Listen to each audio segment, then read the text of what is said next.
Like, I literally was like, I am appalled. I'm embarrassed. I cried hysterically when I saw them. I was 13. I look at this picture and I'm like, that is the most beautiful girl I've ever seen in my life. I think the unfortunate thing about when you're feeling so down on yourself and you're obsessed with the way that you look and all those things, you lose out on so many amazing moments. Hi guys, welcome back to my YouTube channel. We're gonna start off hot today. If you are anything like me and I'm not afraid to admit this. I mean, I feel like people do this though. If you're anything like me, then you have had the photo of a Sports Illustrated model or Victoria's Secret model as the background or screensaver of your phone for inspo/motivation.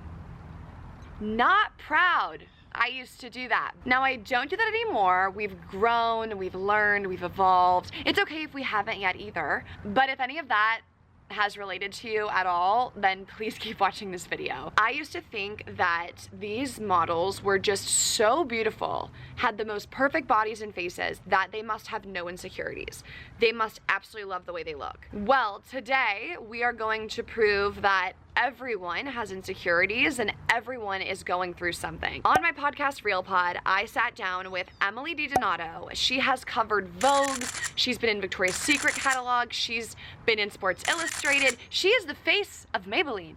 The face of Maybelline. So, I mean, I'll let that speak for itself. I could never be the face of Maybelline. My face is not symmetrical. Oh, I think I have a pimple coming in. And despite looking literally picture perfect, Emily has dealt with insecurities, body image issues. She's struggled with her relationship with food as well as her mental health.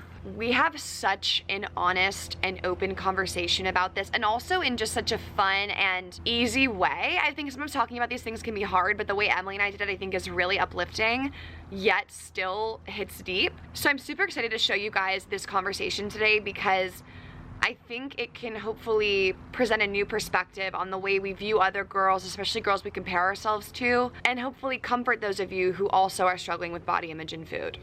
Okay, let's get right into this. I'm super excited. Please help me welcome Emily DiDonato.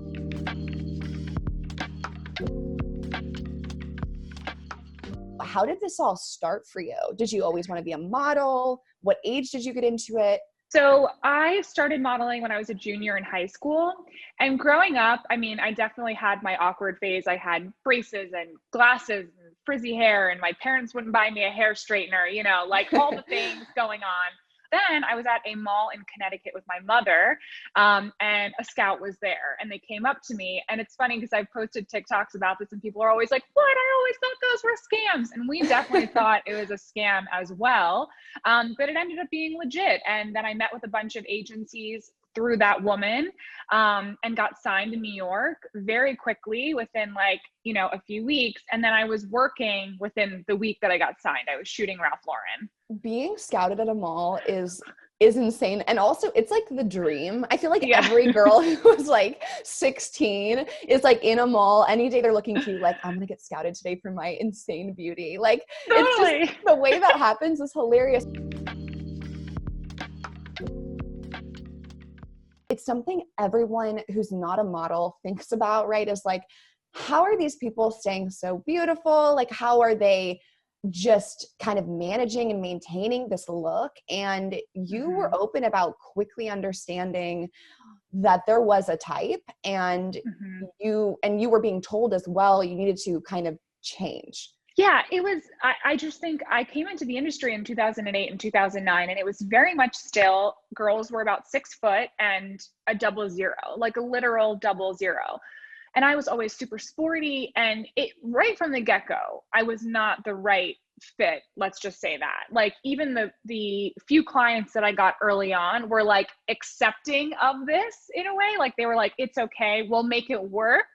But it wasn't like celebrated in any way, which we can talk about later. Now it is.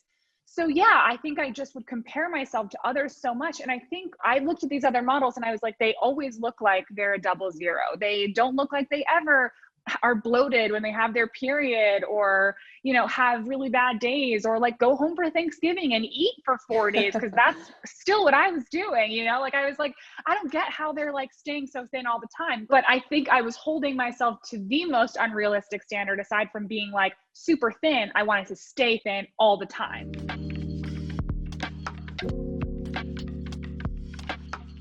Around the time early on, I think like 19, 20 years old, whenever it was, you actually had two friends confront you about kind of the change in your body, because they were concerned, and that's really difficult to do.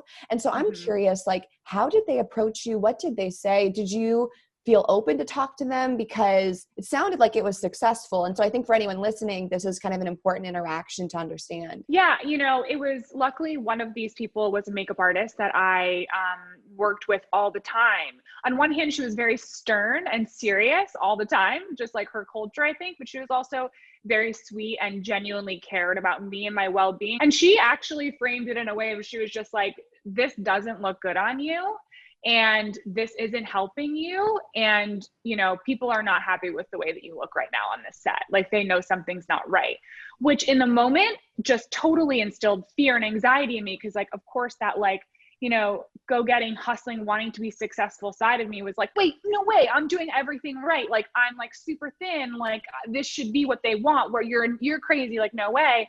And then I had another friend who was actually a model, and it was on this same set.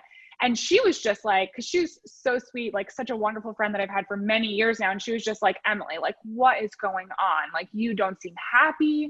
You don't look good. Like, this doesn't look like you. This doesn't look right. Like, I think both of them reflected, like, this doesn't look natural for you. And we can tell, you know, you can tell when someone is really battling their natural figure. I think, like, it just looked difficult. And I was working out for hours a day, like, trying so hard, being super restrictive. You know, you just look so different. And I did. And body, mind, spirit, I was a different person because I was in a very dark place. So I was just like, you know what, forget it. I'm just gonna ease up. I'm gonna stop working out so much and do all of this, which then brought a whole other plethora of issues, because then you gain weight, and dealing with that emotionally was hard too.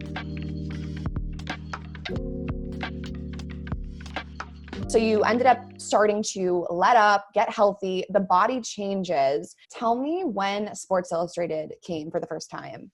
Yeah, so Sports Illustrated, I want to say that was 2012 was the first year that I did it. So I gained this weight back, and I was in this weird limbo weight where I wasn't straight size and I wasn't plus size. That was always the thing. People were like, well, she's not plus and she's not straight size, whatever. But I had always wanted to do Sports Illustrated. And honestly, I had always had two things I wanted to do: Victoria's Secret and Sports Illustrated. Victoria's Secret was like, hell no, like, from always, like, she's not right. Wait, and all the things. I want to get into that because I have some thoughts about Victoria's Secret. We can start with SI. But I did mention this in my body positivity video. Although I did that shoot in 2012, it was in Namibia. It was amazing. I was so excited. I didn't feel great when I shot that because it was, you know, during that period where I had gained a lot of weight and I was fluctuating quite a lot. I couldn't find my way just yet. And when I saw the images come out, I was just like, oh my God, I look so fat. Like, I literally was like, I am appalled. I'm embarrassed. I cried hysterically when I saw them. I remember I called one of my best friends and I was like, I just want to die. I hate these pictures so much. Now looking back, I look completely fine. They're great photos, but I was still in this mindset. You know, you have that body dysmorphia where I would see that. I saw the pictures and I was like, oh my God, I'm so big and everyone's going to know I'm big. And that was so scary to me that it was like out in the open.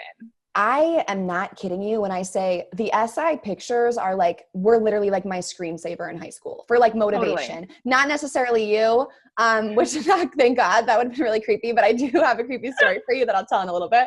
But like those are, and when you mentioned the Namibia shoot, of course I'm looking it up before the interview and I'm looking at these pictures like, I'm like, this would literally have been my background on my phone had I seen it when I was 16, in like a sick, twisted way of like looking at these body types like these are perfect. And then here you are, the model in the picture in your life, crying about not liking the way you look. Yeah.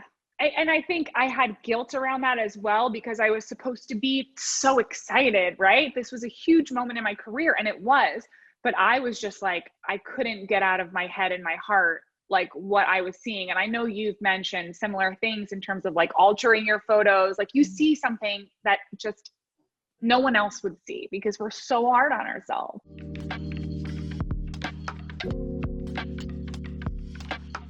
Okay, it's time for me to tell you my weird story. Okay, I'm excited for this story. No, like I literally, I think I went around to like 5 people, like, do I tell her this story? Or like, is she going to leave the interview like this girl's a stalker?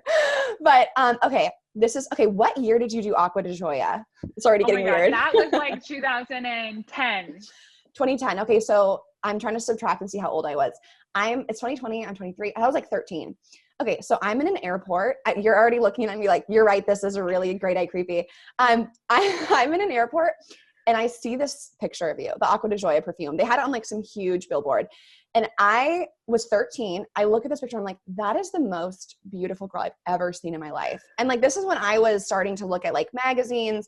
I think Transformers came out. I was looking at Megan Fox. Like I was just, the standard of beauty was very real for me at the time. So I like take this picture on my phone and then I look up like Aqua de Joya model. And I just thought like, this girl is so beautiful. Like, I wish I was her. Like, I wish I looked like her. So, okay. Can you still look at me the same? This is adorable. Are you kidding me? First of all, I can't believe you're only 13 seeing this. Like, It makes me laugh, but I love it. No, it's not creepy at all. So, so it's just now like this full circle moment to sit here and have you talk about, like, for me to think, I think we all think there's a level of beauty or there's an approval or an anointment or an SI swimsuit model or a VS model, like box that if you check it one day, you're going to be certified beautiful and like everyone's looking at you and you never have to feel insecure. So I just kind of tell that story to show that like whoever's listening or whoever we all look at and think in life, this person is so beautiful. And if I could look like them, I would never feel insecure. I would never have problems. I mean, here we are in that exact situation and you are the girl and you're telling me I was insecure and I still have those days, which I just think is so important, which is kind of why I wanted to tell the story.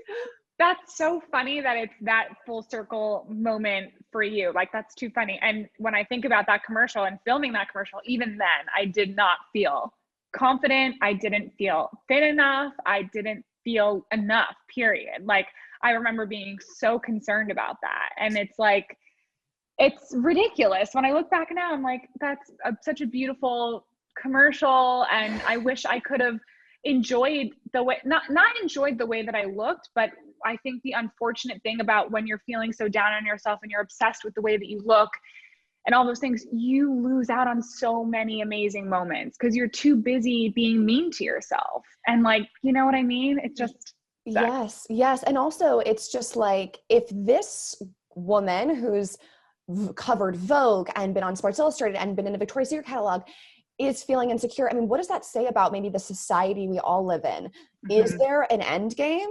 I mean, you've also probably been in rooms with some of the most famous supermodels because you are one. And I'm sure you've seen firsthand that no one is 100% happy. No one is 100% confident in how they look.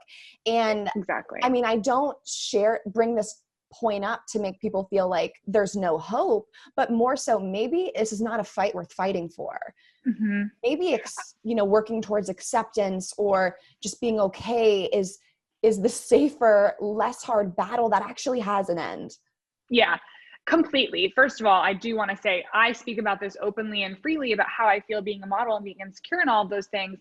But going back to what you were saying, yes, I have been in the room with many supermodels, beautiful, the ideal woman to me. I thought almost every model I've met, I mean, this might be a little bit like dramatic, almost everyone has insecurities, thinks about how they look, thinks about their weight, are conscious of all of these things, whether they want to admit it or not. It's just kind of, and have insecurities. They just do. It's just like, this is a tough industry and rightfully so, but Yes, I agree that like, and I even, you know, what you're saying here is like, maybe the end goal isn't worth fighting for. I think about that when I was super thin at that moment where I was really grinding, I got down to like my ideal weight, right? Like I was like, never thought I would get to this weight. And it was the saddest I ever was, the saddest, most miserable. So I got to my goal and I stood there and it was not worth it at all. So.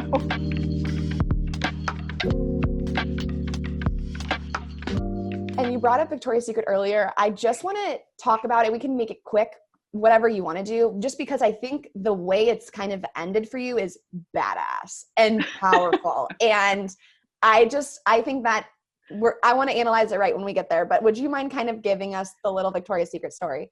Yeah. Well, first of all, Cliffhanger. Yes, I'm sorry, I had to do it. If you want to listen to the rest of this interview and hear this story, which is actually as amazing as we're making it sound, go to my description and click on the link to listen to this full episode of Emily on my podcast, Real Pod. The full episode is like an hour long. This is literally like a 15-minute snippet. So if you guys are enjoying this, definitely go check out the rest of the podcast to hear more of Emily's story. And also, Emily has a YouTube channel. Definitely check that out. She's awesome. Seriously, like one of the nicest, sweetest human beings. And I'll plug all of her stuff in the description. I hope that you guys enjoyed this conversation and had some like, oh my God moments, because I certainly did talking to Emily. And also, oh my God, I could not believe I shared that story. Let me know in the comments if you thought that was too creepy and I shouldn't have said it. But it's called Real Pod. The podcast is called Real Pod, so we get real, you know? We don't filter things. We tell it like it is. I hope you guys enjoyed this video and I hope you do check out the full episode of the podcast. Can't wait to read your comments and chat with you guys all about this. Don't forget to subscribe to this YouTube channel before you leave. Give this video a thumbs up and I will see you guys next Thursday when I will be back for another video. And huge thank you to Emily for being the GOAT.